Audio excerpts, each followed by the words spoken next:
What's up, and welcome to another episode, Master Moats Film Session. And today, we got to talk about 5-5 Devin Bush and some of the positive things that he's been doing this season, but more importantly, some of the productive things that he was doing against the Cincinnati Bengals. So, before we go any further, y'all make sure you hit that like button, subscribe to the channel if you have not done so, and definitely hit that notification bell.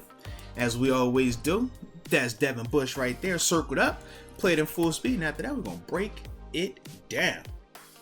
But y'all know me, man. I love me some defense, and I love me some linebacker play, and I've been waiting to make sure it was true, and it's been true, ladies and gentlemen. The wait is over. It's time to talk Devin Bush on tape.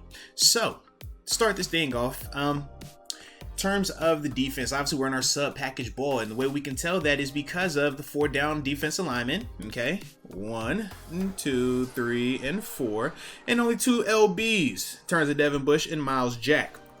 Okay, now because of this being the nickel formation, we understand that there's 1 back, 1 gap in certain elements, but we know that, yeah, it could be some extra holes here, potentially, but as a whole, it should simply be, in terms of the gaps of this thing, TJ is in that C gap, Devin has this backside B, Ogunjobi's in the front side A. Devin could also, or let me see, excuse me on that one. Then from there, you would have Cam in that front side. This looks like Alex I think he's going to stay in the C. If he does, then he's going to be in that C if he stays heads up. So then Miles could be here to here. Devin is backside B to that front side A. All right, just depending on how the flow would go. Okay. So as we start to play off, what do we know right away? In the sense of when the ball actually is snapped, we got what? Pullers. 2 of them, right? This guy right here, that guy right there. They're getting up out of here. So Devin understands right now, I got to go. All right, play's not coming backside, it's going front side because of those pullers. So you see with his stance, shuffling, stays square. Beautiful. But he's fast flowing, right? Now he sees a hole, we're getting triggered. This is something that we've criticized Devin Bush for in the past. Not shooting his gun, not trusting his eyes, not being an athlete. Now we're getting him doing that. But at the same time, fundamentals, right? Hand on that offensive lineman is trying to come up there to get him. And then from there, this is the beautiful part. I'm going to slow-mo this part right here. So you see he's then got in position. Now he's about to square up on this lineman right here, number 64.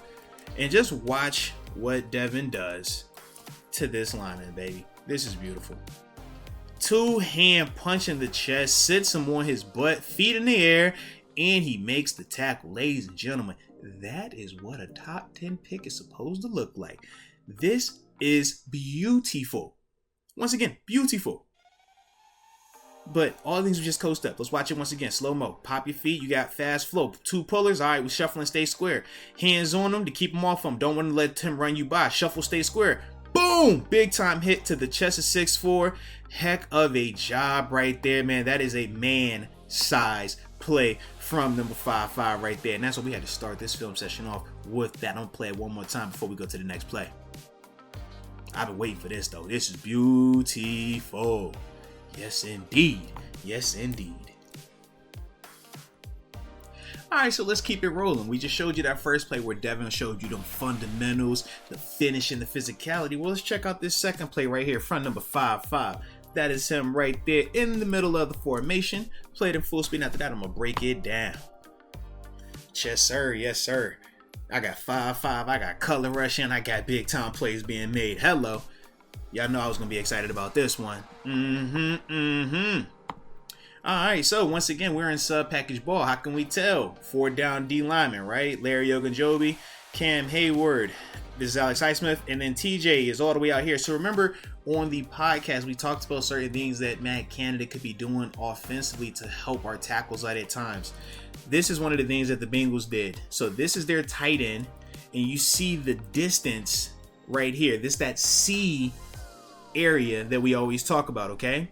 This area between the tackle and the tight end, all right? But what it does when you open up your split like this with this type of width, it forces your DN to get extremely wide or extremely tight in here next to this tackle, okay?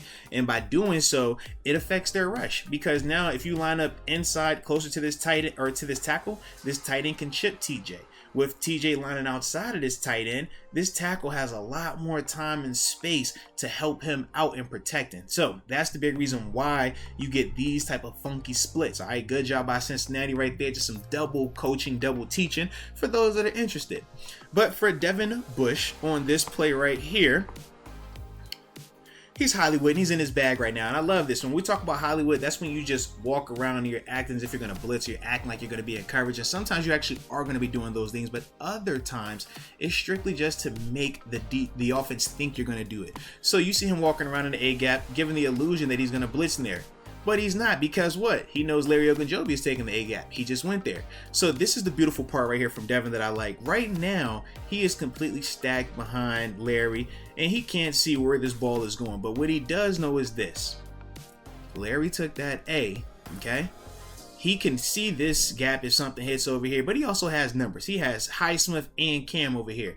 What he doesn't have is the numbers over here. So if you're going to err on the side of being in your gap. And with Larry taking his A, he hops into this B, but I love this pad level. Look at his knees, man. Good bend in his knees, man. Head up. He's ready to go. Shuffling, staying square, not crossing over. And now he is in perfect position to make a one-on-one tackle in the hole, because let's be real now. This is Devin. TJ's getting blocked. Everything else over here is muddled up. If he is not making this play, this is a run. This is about 10-15, depending on who the running back is, maybe even more. But excellent job by Devin, shuffling, stand square, getting in position to make this type of play right here in the whole one-on-one. I mean, this is what you've been looking for if you're a Devin Bush fan right here, man. These type of plays. And I believe that was on Joe Mixon, excuse me. So absolutely, we know what type of running back Joe Mixon is. But this is beautiful right here by Devin, man. In his bag, he hyped up. You see the passion, all the things that we've been looking for. He's showing them a lot more consistently this season. And this is another one of those plays that really highlights his growth as a linebacker. All right, now it's time for the final play from the Devin Bush breakdown from that Bengals game. And this one just simply shows him in coverage. I wanted to talk about every element of his game, and we got to see all of that. So here he is at the top of the screen, located in the slot or on the slot receiver. I'll play it in full speed, and then after that, I will break it down. Shit, this was very, very unique on this particular play defensively they were running. Excuse me.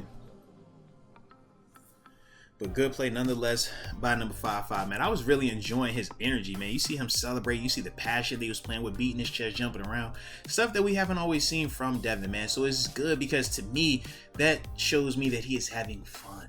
And as a player, man, that is what you want to be doing. When some of your best games, when you just having fun out there, you just feeling good, you clowning, man, you dapping your friends up, man. It's just a great vibe and the energy shows. And to me, man, that's what I'm seeing a lot more from Devin this season. So it's really, really promising. But coverage wise, man, this was freaky, man. I think I'm going to try to break this down as best I can and to sound as educated as I can. But this was like a bastardized, like two men with a double in the slot. Or a double on T. Higgins. So the way they did this was this, man. Edmonds is half over here. Minka is playing this like a half field / like he's manned up on this receiver right here. And I'll show you in a second, right? You had a double between Spillane and Mollett on Tyler Boyd, who was lined up at the tight end position. Isolates Devin Bush on the back with a slot receiver. And then you got Levi Wallace on the back, and I believe that's the tight end that they put him on. Samaje Perine to the front side versus Cam Sutton. So once again, we talk about the familiarities. The way that they try to isolate it is to get, number one, wide receiver in the slot versus our linebacker. That's the Devin Bush matchup. And then the front side, they try to get wide receiver on LB, Tyler Boyd on Robert Spillane. Or if they would have flip-flopped, and this would have been a linebacker where Mollett was at, then you were going to get T. Higgins on a linebacker. So you can see what Cincy was trying to do to challenge us defensively and how we combated it. Like I said, man, we end up doubling on Tyler Boyd in the slot. We have Minka end up shadowing or body control over Higgins right here. And like I said, it puts Devin Bush on the backside, isolated versus slot. Now this is beautiful, right?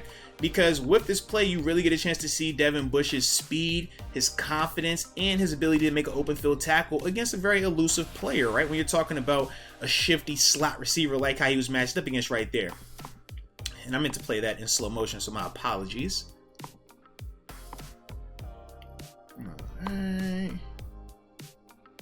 But yeah, so when you're watching Devin, like I said, it's not a lot of disguise because they're in empty, and that's one of the things that the Bengals did, because when you align in empty, it takes all the guesswork out of it. It takes all the playing out of it. You start walking around Motlett if you want to up here like you going blitz. This dude is wide open when it's in empty with these type of splits. You see how spaced out this is. So they're identifying right now the matchups, and Joe Burrow, he's just picking and choosing what he likes the best. And that's why he thought that this was going to be the matchup, because you're getting to clear out to the front side, all these verticals, right? Obviously, Samaji's going to stop right there, but the sense is, oh, no! I hit the wrong button, ladies and gents. There we go. But this is the clear out. You got the two verts from number 2 and number 3, right? Turns those receivers, and now on the backside, you got the isolation, middle of the field, linebacker on wide receiver. This is the matchup that they want. This is the matchup that a lot of teams hunt at times. All right. But for us, Devin Bush, man, he's just not going for it. He stays inside out, and that's the other part, because you don't want to overrun when you're in chase technique. But he doesn't overrun. He stays inside out and makes a sure tackle. Just good job, man, right there. And as long as Devin Bush is playing like that, man, Devin Bush could be a heck of a player for us if he can continue to do that. But this is what we've been missing at times from him, and this season he's really been putting it together on a more consistent basis. I do think Miles Jack has helped him out a lot. I think him splitting some time with Robert Spillane has helped him out. And more importantly, Brian Flores has helped him out. But as a whole, man, I've definitely been impressed with what I've been seeing from Devin this season. So you guys let me know your thoughts on number 5. If you're liking what you're seeing from him this year, if you think he has more that he's capable of. But either way, I appreciate you for tuning in. And until next time, baby. Peace.